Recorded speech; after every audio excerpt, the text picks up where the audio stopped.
Hey everyone, I'm Colleen with Awaken Catholic, and this is Awaken the Saint. It's not a surprise that a great many saints have the benefit of being brought up in faith with devout parents who teach them from a young age.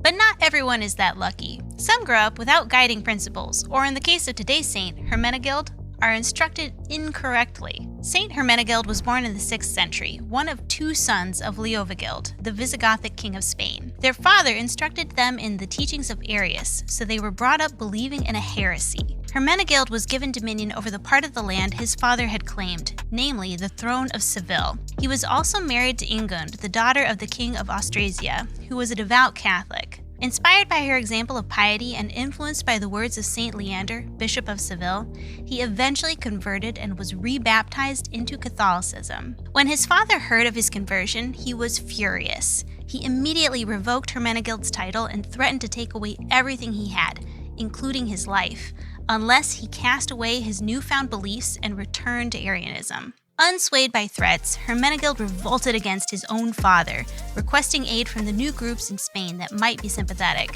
He was hopeful that the Byzantines would offer some assistance, but they were bribed by his father. They took his wife and sons hostage and left him alone against his father's overwhelming military. After a year of being besieged in Seville, Hermenegild fled to Cordoba and sought refuge in a church.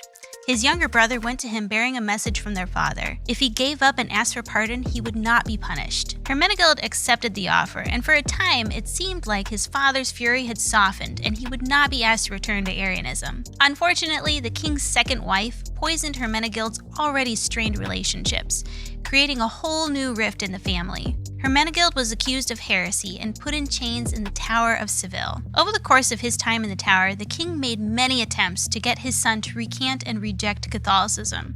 Hermenegild refused time and again. Finally, Leovigild sent an Arian priest to his son, offering him full pardon if he would accept communion. Hermenegild refused outright and reprimanded the priest for his betrayal of the true faith. When his father heard of this, he fell into a rage and demanded his son's immediate execution. So on the eve of Easter, Hermenegild was made a martyr. Hermenegild's story is a dark one. He led a violent revolt against his father, and if you're thinking to yourself, that's not okay, you're absolutely right. Hermenegild's actions against his father were condemned by his contemporary, St. Gregory of Tours. But St. Gregory also credits Hermenegild for his heroic and unyielding faith during his imprisonment, which made him worthy of sainthood. Being Catholic doesn't give anyone the right to mistreat those who do wrong, nor does one wrong condemn someone forever, because God forgives all things. St. Hermenegild, pray for us. Awaken the Saint is made in partnership by Spoke Street Media and Awaken Catholic.